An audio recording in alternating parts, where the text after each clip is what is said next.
Help me. They won't kill me, I beg. When I send money come, I beg.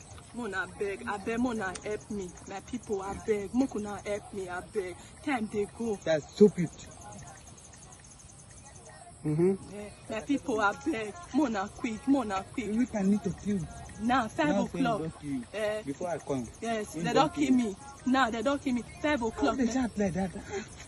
How was you?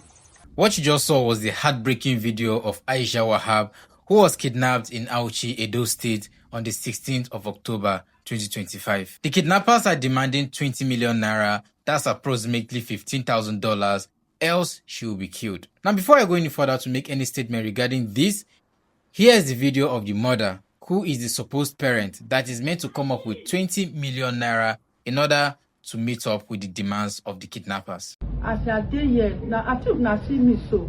I don't live finish. I got the tick. Every now tick. I know the shop because of Aisha. They carry my Aisha go enter bush. Since last week or Saturday, I beg. They say na 20 million, na 30 million they first talk. I see they call the price. I can say 20 million. I beg. Israel, no na help us. I beg. You hear? I don't get any. See us when I stay safe. See as you, how many people, if you see this house, you go let's say people where they carry ipiki, she don't get anything.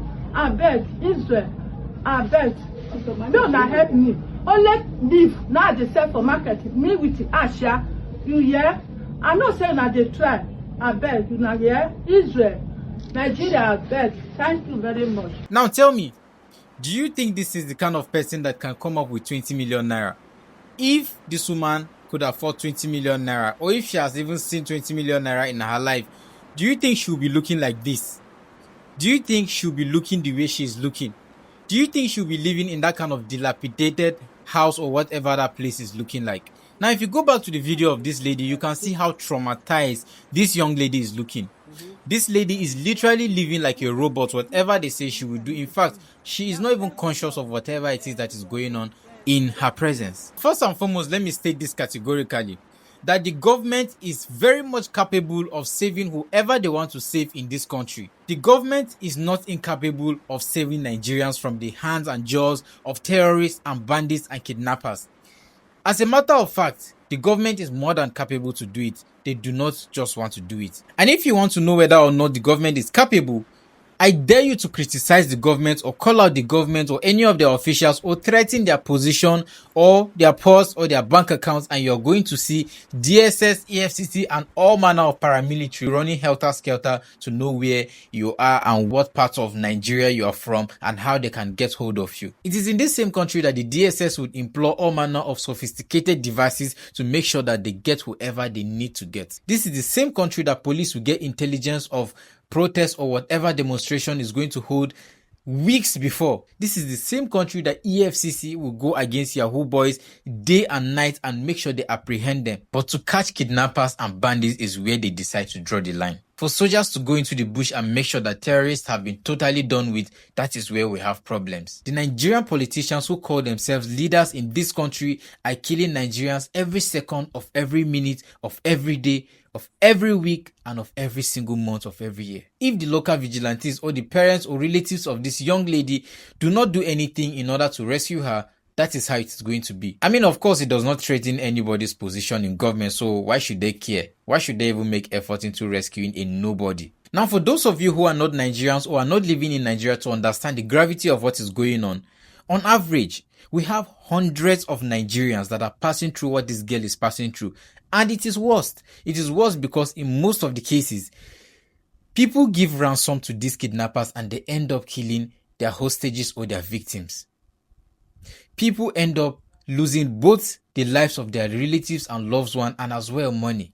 It does not just end in giving money and then hostages or victims getting released. That is not the case. An average Nigerian can barely afford a plate of food per day. Talk more of 3 square meals. These are the same Nigerians that these bloodthirsty vampires are demanding millions from. If it is the elite you're even going after, I would understand that, okay, you're going for money, you're going for the bigger fish. But the poor among you is the ones that are traveling by road, that are traveling through buses, and that they're the same ones that you're kidnapping and demanding this kind of absurd money from. Are you people even sensible? Are you people okay? Are the so-called kidnappers even thinking? Because these are not your enemies. The enemies are in the highest of the highs. A lot of people whose relatives have been victim of this have gone to take loans or sold all their assets and properties and end up spending years to toil or years to even pay back the loans that they have gotten. This is the country we are in today. There is nothing that annoys me as much as us talking here every single day, us coming here to rant, us coming here to shout, us coming here to make sure that we throw light on issues like this. And it seems as though we are hitting an end. We are hitting these words on brick walls. We are hitting this on nothing. It is only going out and making Nigerians even calmer. Nigerians are not bothered at all. They see this kind of things and everybody goes about their business like it's nothing, like nothing has happened. I mean, this guy aired his grievance in this post where he made it known. He said that this is how we will keep looking until it happens to one of our family members. We don't know who is next. My guy got shot 4 days ago. Effing 4 days ago, and there is a police station close to my house. Got shot in the face. Guy is currently fighting for his life. Now we have to raise 10 million naira for surgery. Deadbeat country. F the system, F everyone in it. They don't say anything until it finally gets to their turn and they will start crying for help. This is the very thing I've been crying on this channel every single day. That you are not saying anything until it happens to you. You think you are immune to all of these things until you hear that your brother or your sister or your father or mother is next. You keep pretending as though, no, it doesn't concern me and this thing does not reach me, but it will reach you eventually. It gets to everybody. This thing has become like death. It goes after every single person. You do not know who is next. You think you're safe. These people can meet you in front of your house. If we are living in a sane country, this is something that would have warranted the president to come out and address the nation and make sure that he brings calm and rest into the minds of Nigeria and make sure he reaffirms their safety. But here we are. In fact, why am I even worried? Why am I talking about just someone that was kidnapped and because the post is going viral? What about the hundreds that have been displaced? What about the thousands that bandits and terrorists are clearing every single day? I don't expect him to come and speak on this. In fact, I'll be very surprised if he does. This is the Nigeria we live in. I hate talking about issues like this, but I just cannot overlook these kind of things. Even when I try to overlook it, it is impossible for me to. My prayers are with this girl and her family. I hope that she is eventually released alive because as of now, we do not have any information whether or not this girl has been rescued, but I pray that she is. This is the country we live in. This is the Nigeria we are planning to build a future or raise family or get married and raise children in. If you're listening to this, do something in whatever way you can and speak against this issue in whatever form or way you can. If Nigeria is not collapsing, it is already collapsed because there's no country here.